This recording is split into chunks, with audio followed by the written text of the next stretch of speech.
नमस्कार मित्रों। आज चिंतन में सुख शांति एवं आनंद। हिमाच्छिद कैलाश पर्वत पर देवों के देव महादेव भगवान भोलेनाथ अखंड समाधि में डूबे थे और उधर माता पार्वती लोक कल्याण की इच्छा से अपनी कुछ लोक हितकारी जिज्ञासाओं का व प्रश्नों का भोलेनाथ के समक्ष प्रकट कर उनका समाधान चाहती थी। वैसे उन जिज्ञासाओं का समाधान तो उनके पास भी था, पर वे उन्हें अपने स्वामी भोलेनाथ के मुखारविंद से ही सुनना चाहती थी। सबसे बड़ा धर्म क्या है? सबसे बड़ा पाप क्या है? कर्म करते समय मनुष्य को किस बात का ध्यान रखना चाहिए? जीवन में सफल होने के लिए मनुष्य को क्या करना चाहिए? मनुष्य को सुख और दुख कब प्राप्त होता है? आदि कई प्रश्न माता पार्वती के मन में थे। आखिरकार लंबी प्रतीक्षा के बाद भोलेनाथ समाधि से बाहर आए और तब भोलेनाथ की सेवा कर सुअवसर जानकर माता पार्वती ने अपनी सारी जिज्ञासाएं, सारे प्रश्न भोलेनाथ के समक्ष रखे और भोलेनाथ उनकी जिज्ञासाओं का समाधान करते रहे। भोलेनाथ बोले, देवी पार्वती, मनुष्य के लिए सबसे बड़ा धर्म है सत्य बोलना, अर्थात सत्यनिष्ठ होना, सत्य का साथ देना, सत्यवान होना, सत्य को अपने जीवन में जीना और असत्य बोलना या असत्य का साथ देना ही सबसे बड़ा अधर्म है। हर किसी को मन, वाणी और कर्म से सत्यवान होना चाहिए, सत्यनिष्ठ होना चाहिए। सत्य के समान कोई तप नहीं है, कोई धर्म नहीं है, कोई पुण्य नहीं है और असत्य के समान कोई अधर्म नहीं है, कोई पाप नहीं है। इसलिए मनुष्य के हर कर्म में सत्य ही प्रतिबिंबित होना चाहिए। मात्र जिह्वा से सत्यवाणी बोलना पर्याप्त नहीं, बल्कि आचरण से, कर्म से सत्य प्रस्तुत होना चाहिए। अब अगला प्रश्न था, मनुष्य को कर्म करते समय किस बात का ध्यान रखना चाहिए? इस प्रश्न का समाधान देते हुए भोलेनाथ बोले, देवी पार्वती, कर्म करते समय मनुष्य को अपने हर कर्म का साक्षी होना चाहिए। उसे यह ध्यान रखना चाहिए कि वह अच्छा या बुरा जो भी कर्म कर रहा है, उसका साक्षी ईश्वर है।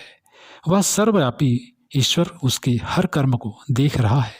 उस सर्वसाक्षी से कभी भी कुछ भी नहीं छिपाया जा सकता है। अस्तु, कर्म करते हुए मनुष्य को इस बात का अवश्य ध्यान रखना चाहिए कि उसके हर कर्म का साक्षी, सर्वसाक्षी, सर्वव्यापी ईश्वर है। महादेव ने आगे कहा, यह सोचकर मनुष्य को सदा सुख कर्म, सत्य कर्म, पुण्य कर्म करने चाहिए, जिससे उसे सुख प्राप्त हो सके।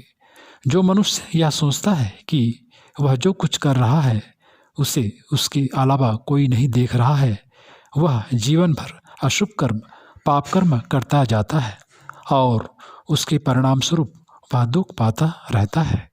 किसी भी मनुष्य को वाणी, मन और कर्म से पाप करने की इच्छा नहीं करनी चाहिए, क्योंकि मनुष्य जैसा सोचता है वह वैसा ही कर्म करता है, उसे फल वैसा ही भोगना पड़ता है। मनुष्य को अपने मन में बुरे विचार नहीं, बल्कि शुभ विचार, सुविचार रखने चाहिए, जिनसे प्रेरित होकर वह सदा शुभ कर्म, सत्य कर्म कर सके। मन में अशुभ विचार को विचार रखने से मनुष्य नहीं, उन्हीं विचारों से प्रेरित प्रभावित होकर पाप कर्म करता है। भोलेनाथ ने कहा, मनुष्य को ऐसा कोई काम नहीं करना चाहिए जिससे औरों को दुख पहुँचे। पाप कर्म करने से मनुष्य न सिर्फ वर्तमान जीवन में बल्कि अगले जीवन में, जन्म में भी दुख पाता है। इसलिए शुभ कर्म, सत्य कर्म करने में ही समझदारी है। मन में सदा सुविचार रहे। इस हेतु मनुष्य को शास्त्रों का स्वाध्याय व साधु पुरुषों का संग करना चाहिए।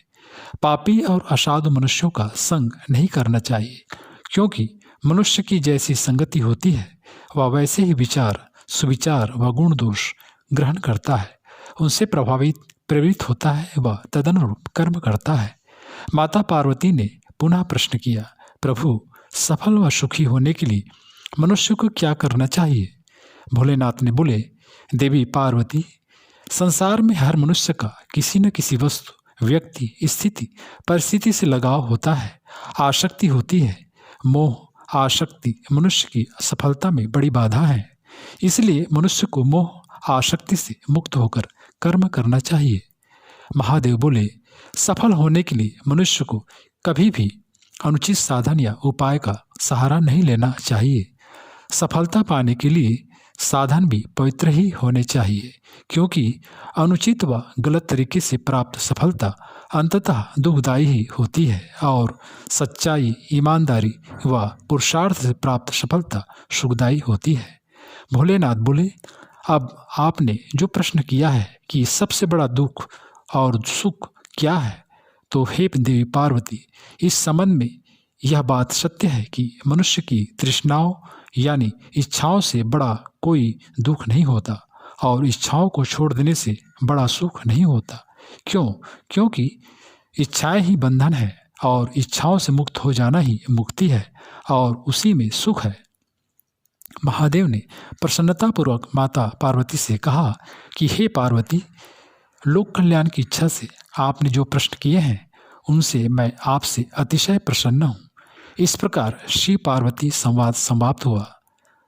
सचमुच भगवान शिव और माता पार्वती के इस संवाद में हमारे लिए बड़ा ही अमूल्य संदेश है, प्रेरणा है, जिन्हें आत्मसात कर हम लोक परलोक दोनों में सुख शांति व आनंद पा सकते हैं।